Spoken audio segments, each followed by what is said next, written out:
तो कैसे आप लोग, स्वागत है आप लोगों का हमारे YouTube चैनल कौन सा सिग्मा में। हम पढ़ रहे हैं 11th क्लास की अकाउंटेंसी। 11th क्लास की अकाउंटेंसी में जो चैप्टर पढ़ाया जा रहा है वो है अकाउंटिंग इक्वेशन। अकाउंटिंग इक्वेशन में आपको अकाउंटिंग इक्वेशन के कॉन्सेप्ट पहले से बताए जा चुके हैं, उसका एक एग्जाम्पल भी करवाया जा चुका है। एग्जाम्पल क्या कहें, वो किताब का ये क्वेश्चन है, क्वेश्चन नंबर 16 TS ग्रेवाल का। अब आज जो मैंने बताने वाला हूँ आपको, उससे आगे का क्वेश्चन यानी अकाउंटिंग इक्वेशन में ही उसी चैप्टर में आगे का कॉन्सेप्ट। आगे का कॉन्सेप्ट क्या है? आगे का कॉन्सेप्ट है बैलेंस शीट। बैलेंस शीट क्या होती है उसकी बात करेंगे। तो बैलेंस शीट एक स्टेटमेंट होता है जो आपके असेट्स और लायबिलिटीज को रिप्रेजेंट करता है। असेट्स और लायबिलिटीज को रिप्रेजेंट करता है। क्या मतलब है? सुनिए, हमारा अकाउंटिंग इक्वेशन क्या कहता है? हमारा अकाउंटिंग इक्वेशन कहता है कि असेट्स जो है वो हमेशा बराबर होंगे कैपिटल प्लस लायबिलिटीज के।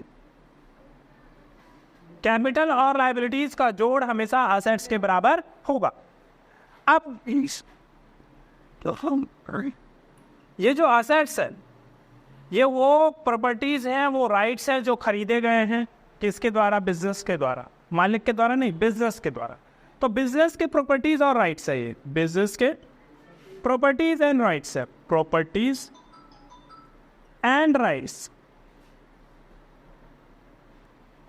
Of business.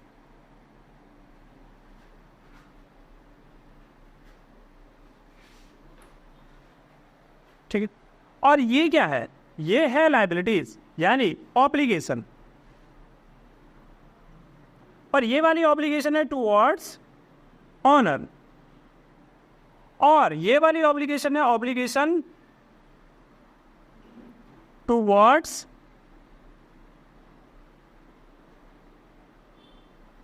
अदर्स।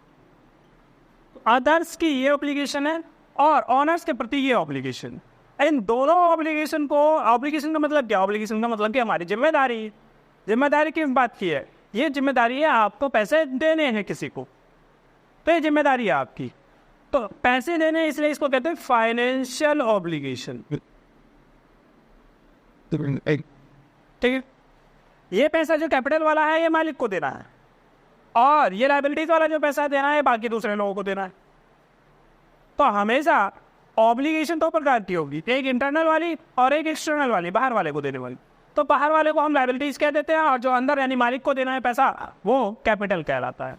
बिजनेस की तो वैसे कोई एग्जिस्टेंस होती नहीं है ना भाई। सुनिए, बिजनेस एक आर्टिफिशियल पर्सन है, ये ना पैदा होता है, ना खाता है, ना चीजें खर्च करता है, कुछ नहीं करता। यानी कि आप बिजनेस को यदि ढूंढने जाओगे कि बिजनेस कैसा दिखता है तो मिलेगा भी नहीं आपको। ठीक है। जैसे Reliance industries limited. Reliance industries limited एक कंपनी है, बिजनेस का एक नाम है, पर ये आर्टिफिशियल पर्सन है जो क्रिएट किया गया है आदमियों के द्वारा, लोगों के द्वारा। तो ये लोगों के द्वारा जो क्रिएट किया गया artificial person Reliance industries limited, ये रिलायंस इंडस्ट्रीज लिमिटेड एक आर्टिफिशियल पर्सन है जिसके ना तो हाथ है, ना पैर है, ना मुंह है, ना ये सांस लेता है, कुछ नहीं करता। तो ये एक प्रकार का सिर्फ आर्टिफिशियल, सिर्फ नाम के लिए है, ये एक प्रकार का नाम है। ठीक है। अब ये बिजनेस यदि सिर्फ नाम है, ये इसके ना हाथ है, ना पैर है, ना सांस लेता है, ना खाता है, तो इसके पास जो भी प्रॉपर्टीज हैं इसके नाम से वो किसी न किसी दूसरे की होंगे, या तो मालिक क्या होगा या फिर किसी और ने कर्जा दिया है उसका होगा, इसका अपना कुछ नहीं होगा। तो वही सारी चीजें हैं। फाइनेंशियल ऑब्लिगेशन टुवर्ड्स ऑनर और फाइनेंशियल ऑब्लिगेशन टुवर्ड्स अदर, ये दोनों मिला के आपका बनेगा असेट्स के बराबर। ठीक है। चलिए अब सुन लीजिए मेरी, ये दोनों ही ऑब्लिगेशन है ना, दोनों ही ऑब्लिगेशन, तो इसको मैं लायबिलिटीज भी कह सकता हूं। दोनों को क्यों कहते हो लायबिलिटीज? देखो भाई, इसको एक्सटर्नल लायबिलिटीज कहा जाता है, सॉरी इंटरनल, इसको इंटरनल लायबिलिटी कहा जाता है और इसको एक्सटर्नल लायबिलिटीज कहा जाता है, यानी दोनों ही लायबिलिटीज। तो फिर हम ऐसे भी लिख सकते हैं क्या? Assets is equal to liabilities. हाँ, ऐसे भी लिख सकते हो, assets is equal to liabilities भी लिख सकते हो। पर इस लायबिलिटीज में दो लायबिलिटीज होंगी, एक कैपिटल और एक other liabilities.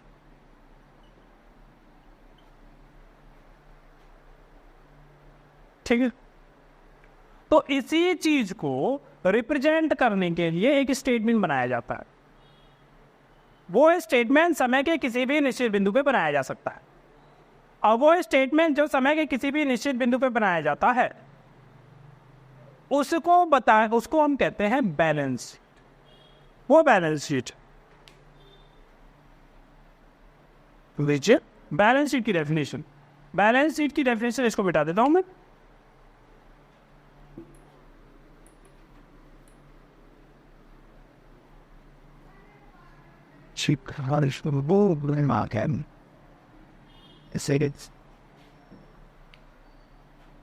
Balance sheet.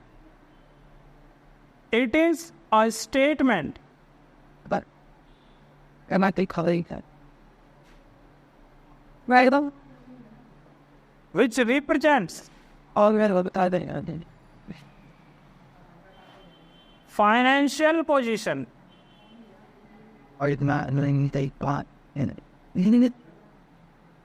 of an enterprise So you need at any particular point of time. and it's not. You just got it. Generally, at the end of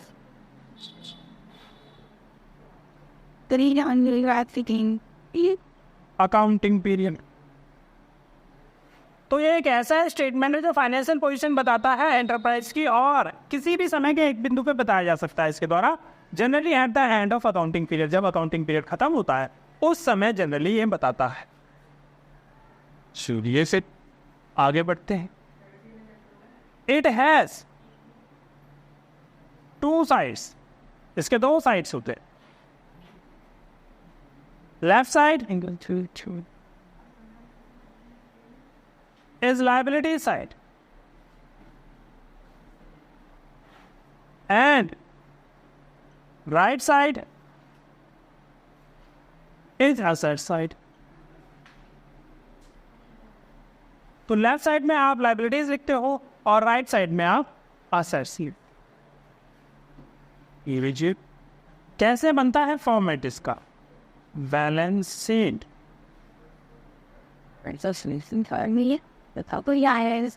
तो balance sheet का format ये है। अब balance sheet के format में इसमें ink और भरो यार।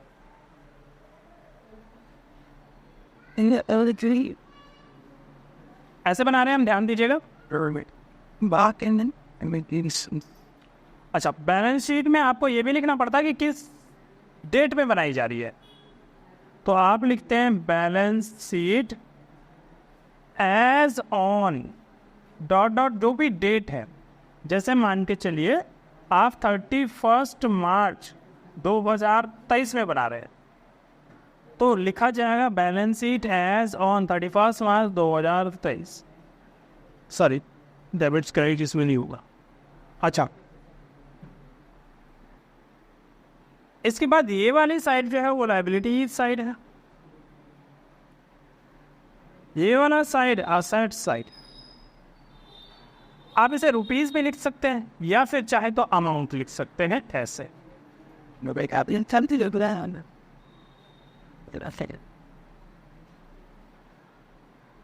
पर अमाउंट पे लिखते हैं तो ब्रैकेट में रुपीस लगाना जरूरी है,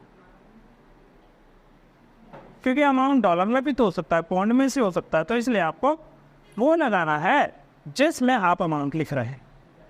चलिए, अब असेट साइड में वो सारे असेट्स लिखे जाएंगे जो आप अकाउंटिंग क्वेश्चन में असेट्स कॉलम के नीचे लिखते हो। तो बताइए क्या क्या लिखते हैं। आप कैश लिखते हैं,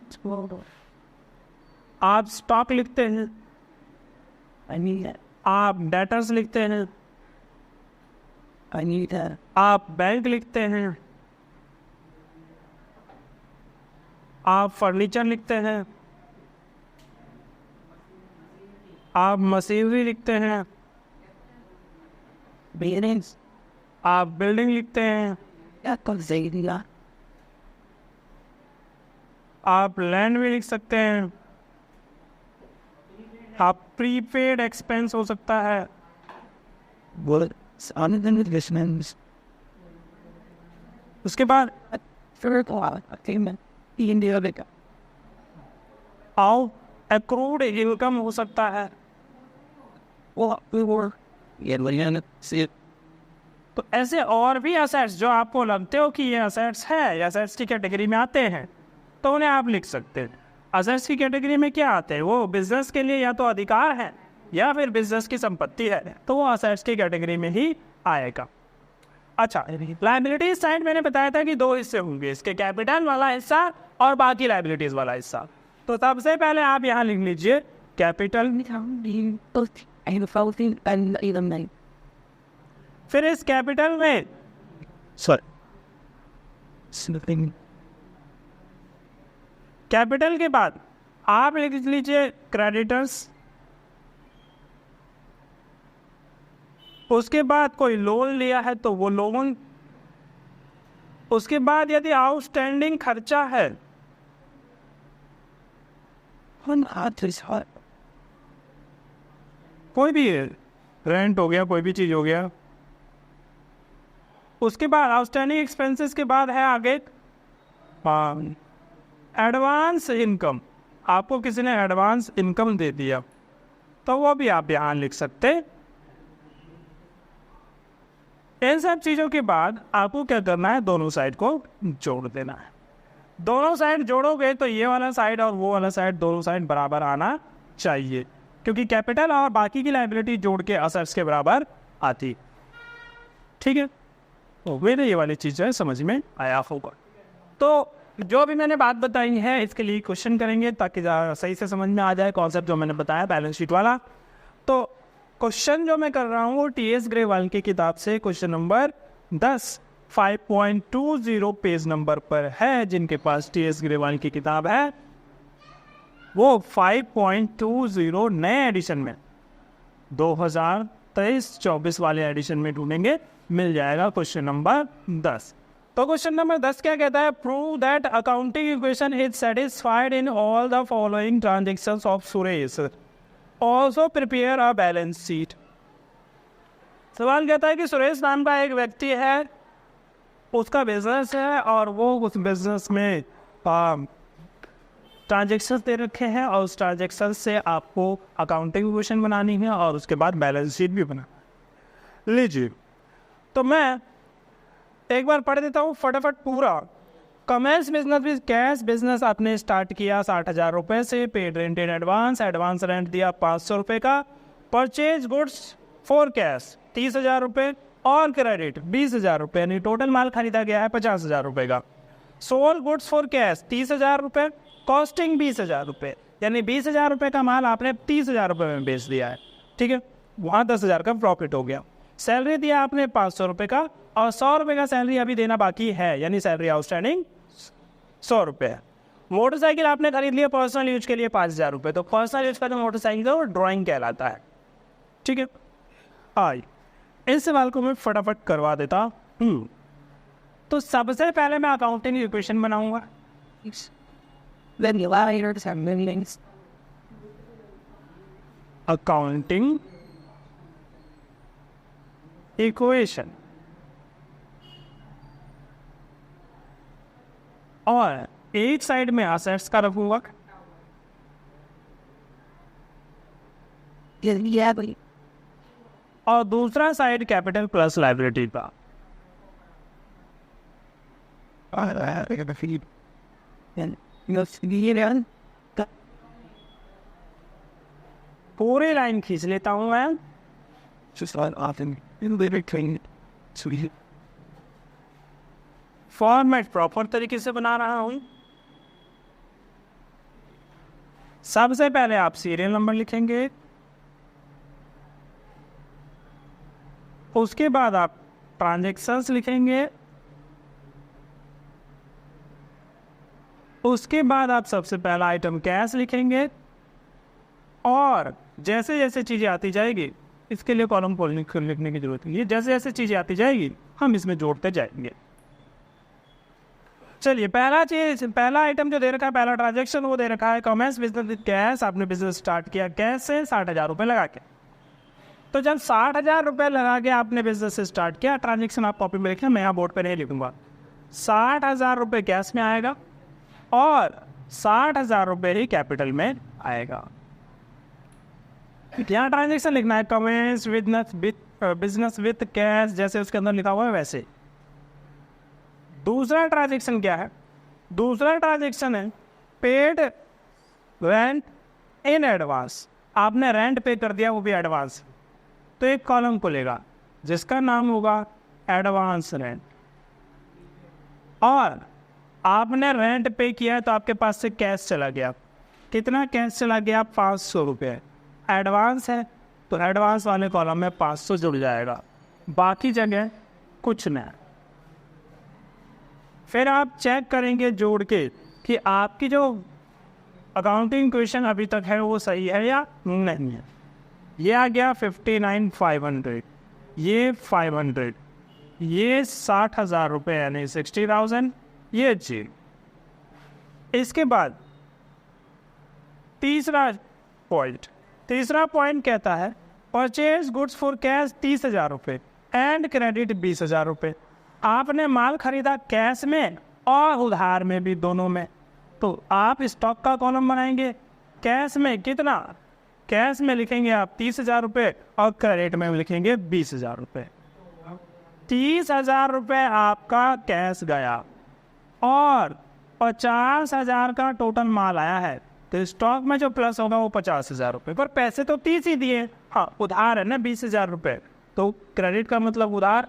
तो क्रेडिटर का कॉलम खुलेगा लायबिलिटीज के नीचे और वहाँ जाएगा आपका 20,000 रुपये। इसके बाद आप टोटल करेंगे। टोटल करके चेक करेंगे कि अभी तक गाड़ी सही चल रही है या नहीं चल रही है। 29,500, 500, 50,000 और इधर 60,000 और 20,000 रुपये क्रेडिटर्स में। चौथा पॉइंट क्या कहता है? चौथा पॉइंट कहता है कि sold goods for cash 30,000 costing 20,000, यानी हमने 20,000 के माल को 30,000 में बेचा। तो भाई माल तो 20,000 गया और बेचा कितने में? 30,000 में। अब उधार बेचा या नगद बेचा है? नगद बेचा है। तो 30,000 रुपये आपके कैश में जुड़ जाएंगे और फायदा हुआ है, वो फायदा जो हुआ है वो मालिक को जाता है, यानी कैपिटल।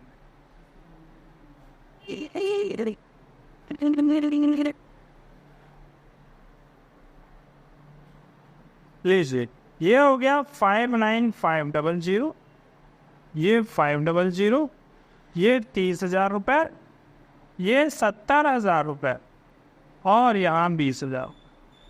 ठीक है, तो अब आगे बढ़ते हैं। अगला पॉइंट कहता है पेड सैलरी 500 और सैलरी आउटस्टैंडिंग 100। तो आप 500 रुपये सैलरी दे चुके और अभी भी 100 रुपये देना है। तो 100 रुपये जो अभी भी देना है उसके लिए बनेगा आउटस्टैंडिंग सैलरीज। आउटस्टैंडिंग सैलरी में लिखेंगे हम 100 रुपये, बाकी जगह 0। वहाँ क्यों बनाया आउटस्टैंडिंग सैलरी? भाई पैसे देने हैं तो लायबिलिटी तो बनेगा।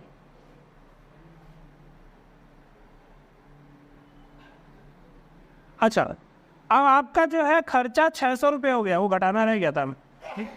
खर्चा 600 रुपये कैसे हो गया? देखो भाई, बेनिफिट जितना यूज कर लेते हैं उतना खर्चा होता है। 100 रुपये देने हैं तो यानी कि उसका भी बेनिफिट आपने यूज किया है। 500 रुपये दे चुके हो, इसका मतलब उसका भी बेनिफिट आपने यूज किया है। तो टोटल बेनिफिट यूज किया आपने 600 का, तो 600 माइनस होगा कैपिटल में से।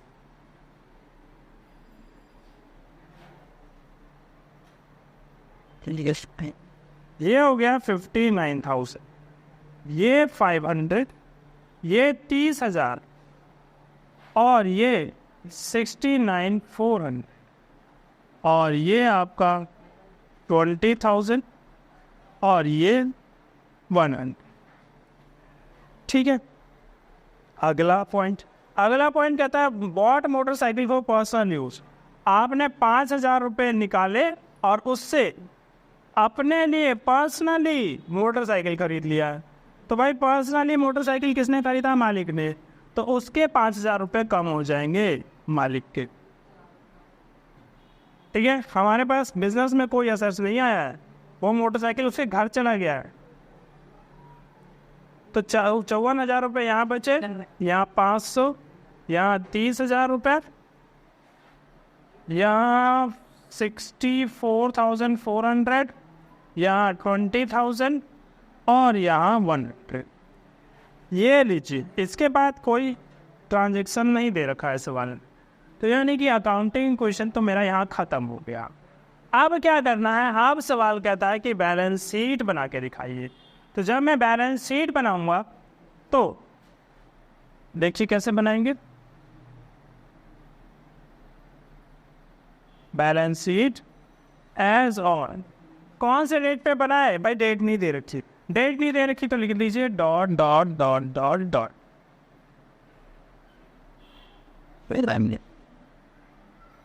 ये हिस्सा मैंने सेपरेट कर दिया।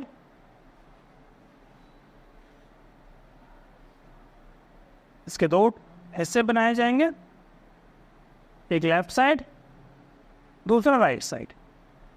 लेफ्ट साइड जो लायबिलिटी कहलाएगा, Then they sound by the sky. और ये वाला साइड राइट वाला ये असेट्स का है। You know, you're going to be good. ठीक है, कुछ नहीं करना है आपको, अकाउंटिंग के क्वेश्चन देखना है। आखिरी वाला देखो क्या है, आखिरी वाला ये रहा। आखिरी वाली लाइन कहती है कैश 54,000 रुपये,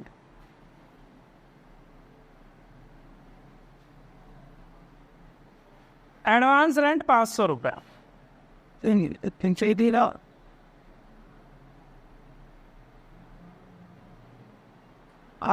स्टॉक 30,000 है। चलिए फिर असेट्स वाली सारी चीज़ें लिख दी, लायबिलिटी वाली चीज़ें लिखिए। सबसे पहले कैपिटल लिख लीजिए, कैपिटल 64,400 रुपये। फिर क्रेडिटर लिख लीजिए, क्रेडिटर 20,000 रुपये। फिर आउटस्टैंडिंग सैलरी, OS में लिख रहा हूँ तो इसका मतलब है आउटस्टैंडिंग सैलरी 100 रुपये। क्या करेंगे आप? अब इसका टोटल कर लेंगे, लेफ्ट साइड का भी राइट साइड का भी। बैलेंस शीट का दोनों साइड बराबर आना चाहिए। लीजिए, तो मैं इसको यदि जोड़ूँ तो ये 500, ये 4 और ये 6 2 8, 84,500। इसको जोड़ा जाए तो 500, 4, 5 और 3 8, 84,500, दोनों साइड बराबर है। ठीक है, this is what all about balance sheet in accounting equation. देखिए, बैलेंस शीट का जो प्रॉपर फॉर्मेट हम आगे पढ़ेंगे जब फाइनल अकाउंट्स बनाएंगे तो फाइनल अकाउंट्स में बैलेंस शीट आपको और डिटेल्स में बताई जाएगी। ठीक है, अभी जो बैलेंस शीट बताई गई है वो इतना ही बताया गया कि आप अकाउंटिंग इक्वेशन के क्वेश्चंस कर सकें। तो उम्मीद है जो बातें आपको बताई गई हैं आज वो समझ में आया होगा, और चीज़ें जो हैं वो बड़े ही आराम से, बड़े ही प्यार से एक एक चीज़ बताया गया। तो वीडियो को देखिए, लाइक कीजिए, शेयर कीजिए और साथ में चैनल को भी सब्सक्राइब कीजिए। धन्यवाद।